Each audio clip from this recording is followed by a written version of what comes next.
Welcome to the Double Pivot Premier League prediction show. We are recording this just after the Chelsea game is finished versus West Ham. So for those interested, we're going to edit that in so you can see the predictions. We did make them a bit earlier before the game started, so we have got those predictions ready for you. Chelsea versus West Ham tonight.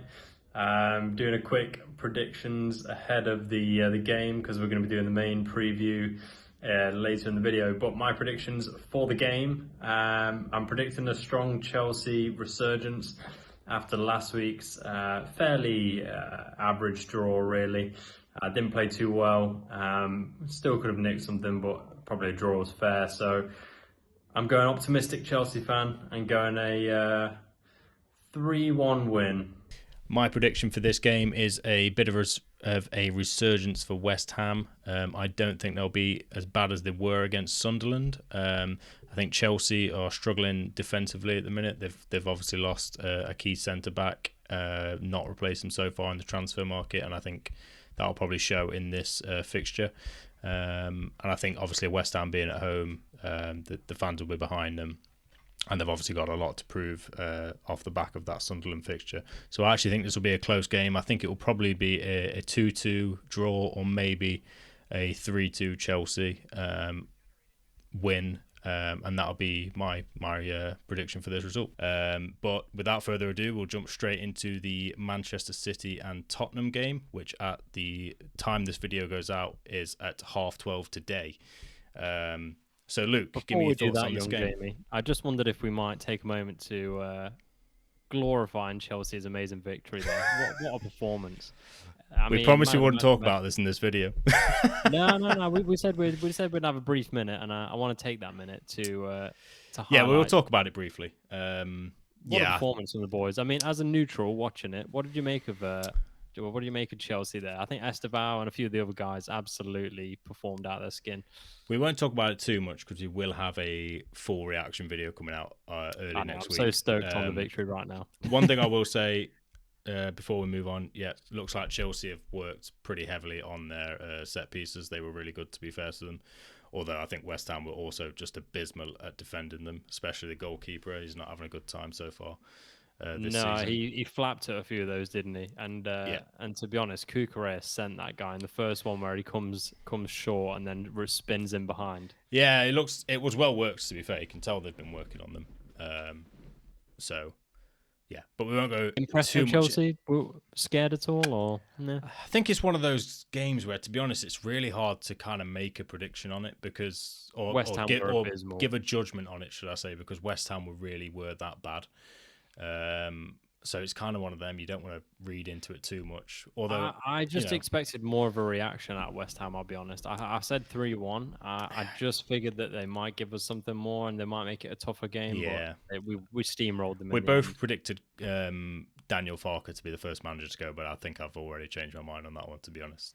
And I'm pretty sure it'll be Graham Potter at this rate. He already looks well uncomfortable and out of his depth. Like he was visibly shaken in that game, wasn't he? Like he did not look like he wanted to be there. Yeah. But anyway, moving on swiftly. We won't touch too much into that because, like I said, we've got a video for that early next week. So we'll move into the Man City and Spurs game, and we'll give our predictions for that. I'll let you start with that one. Yeah, I think in previous seasons, I mean, it seems to be that Spurs do give City a good game, and I'm wondering whether there might be similar feeling tomorrow, especially with, I think both of us are big fans of Thomas Frank. Absolutely love his work. They haven't bought the most in, and obviously a bit of disappointment with Eze, but I do expect a tough win for City. I do think they'll win, but I just think it could easily be a draw or even a sort of shock Spurs win if City aren't quite up for it. Okay. But seeing how City have started, my prediction will be something along the lines of, say, 3-2, 2-1, one goal in it, something like that. Yeah. Funnily enough, I was, before you said that, I was thinking about my prediction, as I do, as you're already talking. And I was thinking 3-2 as well. For the exact reasons. I mean, I think Spurs are usually pretty good against City in previous seasons. And I think I think mainly, to be fair though, that was Ange just found a way to beat City, and he was good at beating City. Whereas I think now there's a new system. Man City look a lot stronger this season based off the one game we have seen, and I think it will be end to end. I think Spurs will probably expose Man City's defensive instability a little bit. They're not keeping a clean sheet, I don't think. I don't think either teams are keeping a clean sheet. I think it'll be a high scoring edge to City, probably 3-2, like you said. You can see this is the sort of game you can see Haaland being the difference, and getting that sort of goal or two that just pulls them around. I think so. Despite missing Rodri. So yeah, both of us actually in agreement then. Narrow City win by the sound of it. I think a narrow City win, probably a high score, 3-2. I could even say 4-2, but I'll say 3-2. Moving on to, that would be Brentford. So there's 3 o'clock games tomorrow, we should say. So the City one is the 12:30 kickoff. 3 o'clock starting with Bournemouth and Wolves. Bournemouth, Wolves. Do you want me to go first on this one? Yeah. Far away. This is one of those, again, it's so early in the season, it's really hard to tell how teams are going to set up throughout these types of games. But Bournemouth looked good against Liverpool, especially on the counter. I think Wolves are the type of team. I think the manager actually came out a couple of weeks ago and said he's going to play attacking football. In fact, it might have been after the City game that he said that. He said he's going to play attacking football. He's not the type of manager to sit back and soak up pressure and do that. So I think it will, again, be quite end-to-end. I think Bournemouth will have a lot of opportunities on transitions, which we know they're good at. Semenyo players. Semenyo was amazing versus Liverpool. Yeah, he was. Yeah, just because of how well they did against Liverpool, I'm expecting probably a narrow home win for Brentford. Again, something like maybe Bournemouth. A 2-1, something like that to Bournemouth. To Bournemouth. Sorry. Yeah, I think the quality will show in this game, and I think Bournemouth going forwards particularly and in midfield just have a lot more quality than Wolves, and I think it will probably be a 3-1, 3-2 again in this game. I'd probably say 3-1 for this one. Yeah, you could easily see it. So moving on to the second 3 o'clock game. Just quickly, what score did you say? You said? I said something like 2-1. 2-1 to Bournemouth. Yeah. So both of us again in agreement. Now that's either a very good thing or a very bad thing. Let's see if we can get a point of difference with Brentford Villa. Brentford at home. I think we're both unfortunately, I think we're both going to agree on this. I believe Brentford, again, just having not signed anyone, still quite a lot up in the air with Vissa, etc. Yeah, they don't have enough firepower for me. Watch them go and score 3 or 4 now. But now my prediction would be an away win Villa, something quite tight, maybe a 1-0, something like that. Yeah. Who did Brentford play last weekend? I can't remember who it was. Was it Leeds? Let's check this out. It was Forest. Yeah, sorry, it was Forest. Oh, yeah. And I think they did have some good moments in that game where they could have scored a couple of goals. Yeah. We know what Forest are like defensively. You know what you're going to get. They're solid. Good side. Forest, you know what, they've signed well as well. And despite, by the way, actually, just very quick. In fact, we'll move on to that later. But sorry, you give us your Brentford Villa because I've given you mine. I think 1-0 Villa.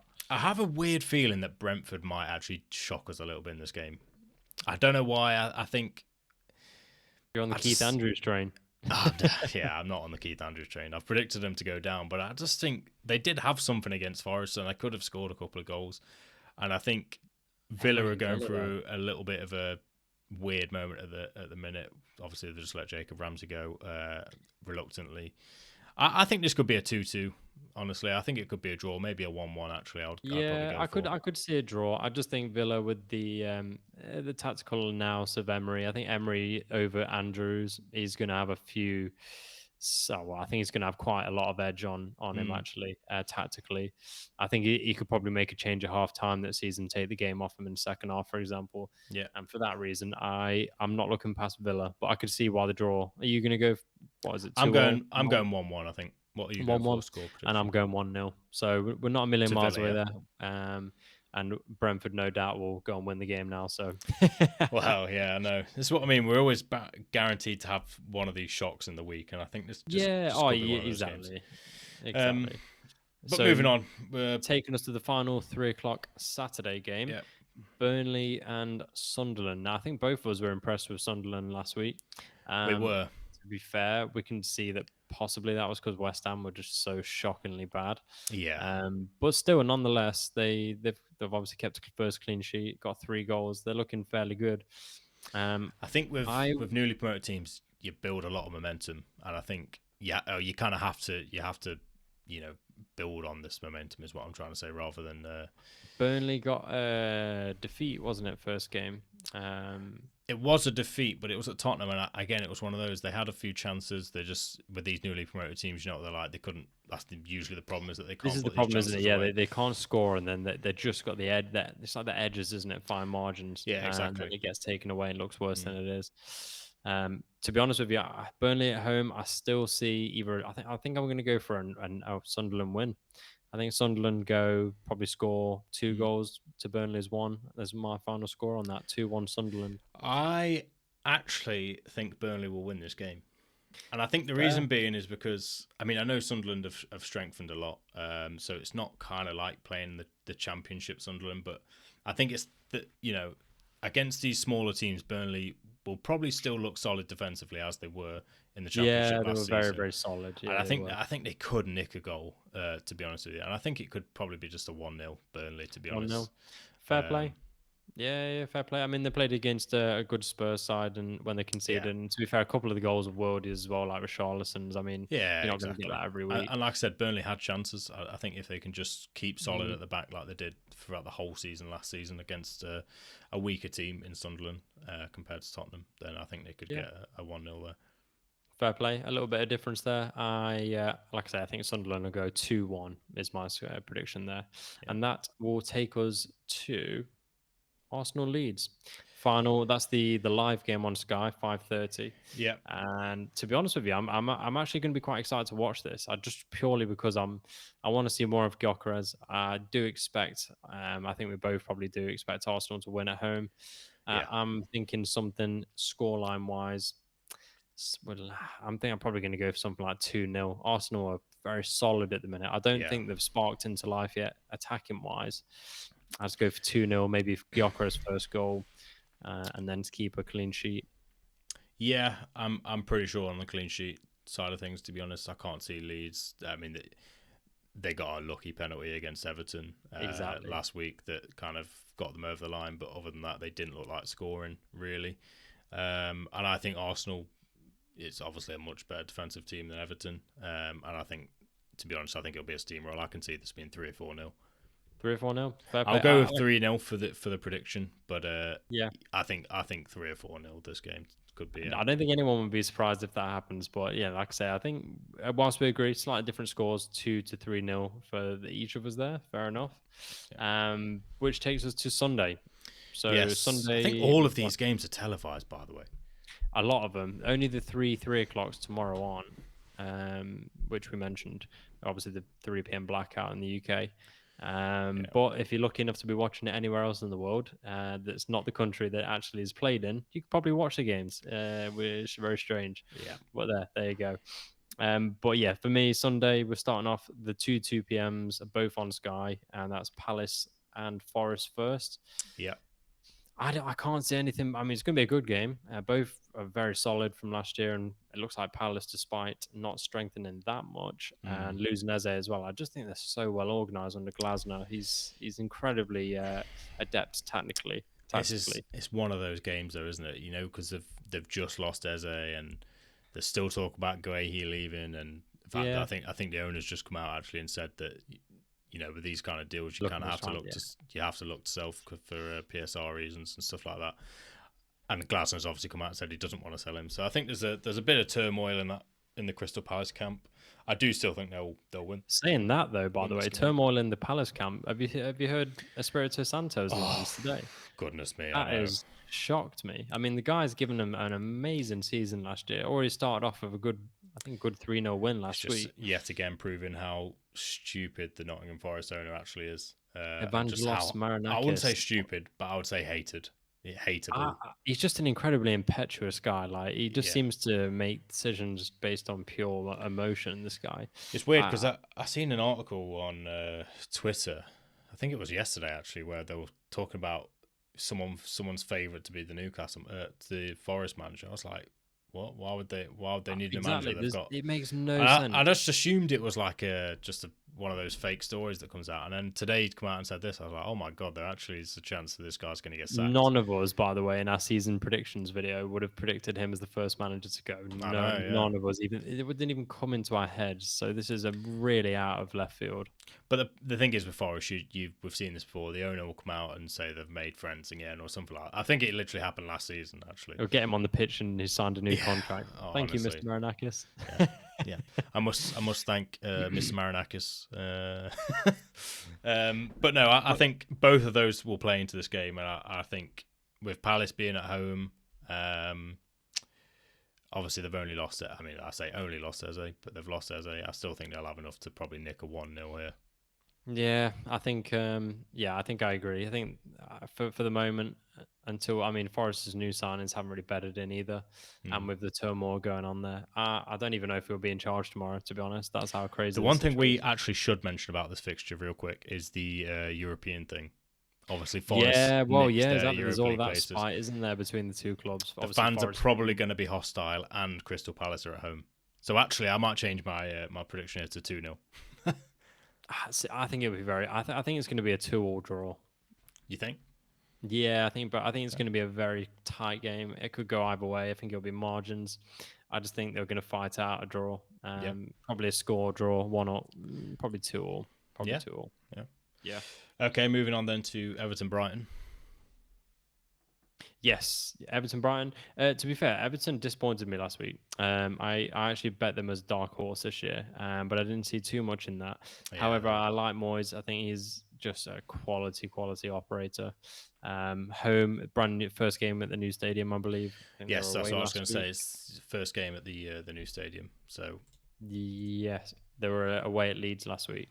So, God, I mean, I would probably go here with. I mean, they're up against Brighton. It's a very, very tough game. I'm going to go draw. I think it'll be another 2-2 draw, something like that. I think differently. I think the first game in the new stadium, I think they'll get off to a good start. I think probably a couple more of that. I think Grealish will start probably this game. And they've obviously had some good news, by the way, with Tyler Dibbling as well, by the way. Don't know if you've seen that. Yeah, I think no. 40 million with a sell-on clause. So that's obviously positive for the club as a whole. Obviously, he won't play this weekend, but I think they'll hit the ground running in this new stadium. Grealish will get a goal. Feel good factors going to be at the Bramley Moor Dock Stadium, as it is called. The Hill Dickinson. Is that what it's called? Hill Dickinson Stadium, yeah. Everton's, that's what it was, the Bramley Moor Dock. No, they got a sponsor, didn't they? Yeah, it's the Hill Dickinson Stadium. Wow, already renamed. Fair play to him. I think this will be 2-0 Everton. 2-1. No, 2-1. 2-1. I think 2-1. Brighton will score. I think Brighton have got a very good squad. I'm going to go for a 2-2 here. Tough first home game.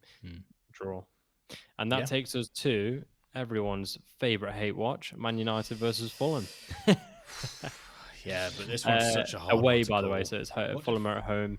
It's 4:30 on Sky. What's your prediction? I was just looking at what Fulham did last week. They drew to Brighton away from home. So, I mean, I think it was stats-wise, though, they didn't look like they had much going forward. No, but it's United, and we know how hit and miss they are. So it's such a hard one to call. This one is. I'll be honest. I'm inclined to go. Go on. You hate to say it, but you want to predict a United win, don't you? No, I don't hate to say it. I think United will win. Yeah, I'm just trying to think of. I think Fulham will score, and I think 3-1 United.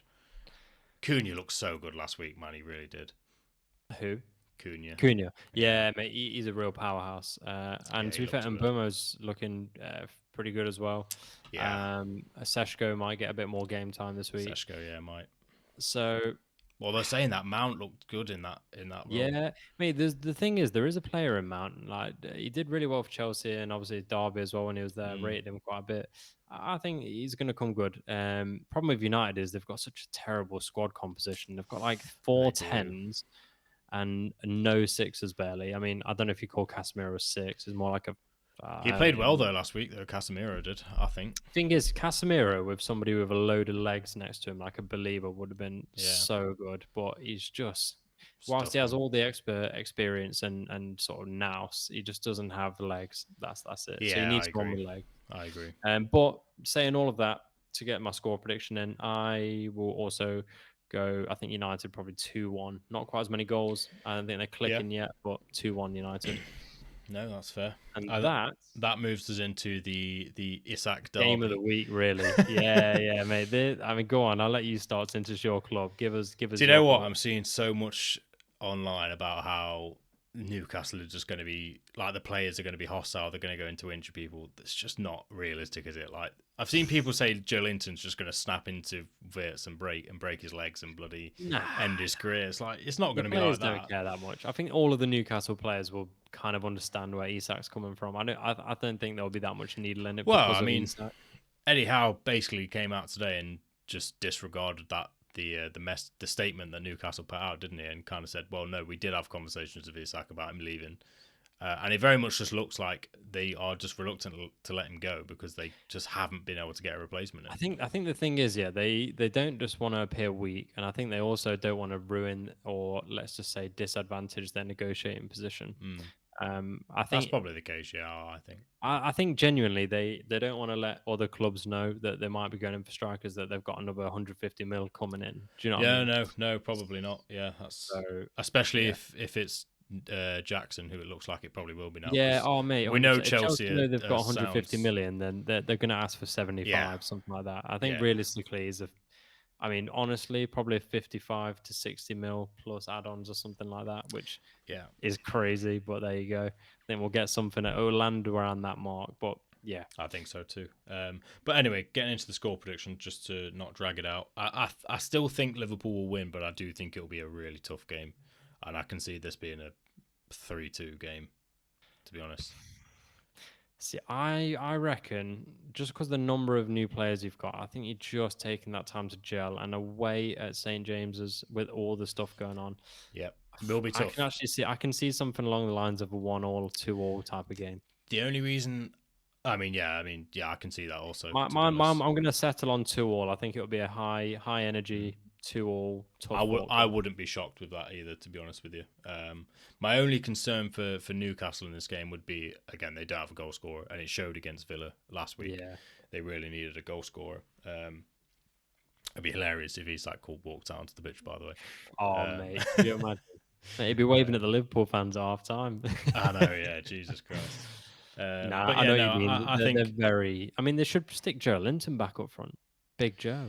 I don't know. They're going to play Gordon there, aren't they? Obviously, and probably Barnes off the left and Elanga off the right. But to be fair, they could have even. I don't know why they didn't keep Wilson. I know it sounds mad, but the guy looked pretty. He had a few. He looks all right today against Chelsea. He actually looks good. I think there's 10 goals a season in him or whatever, just over.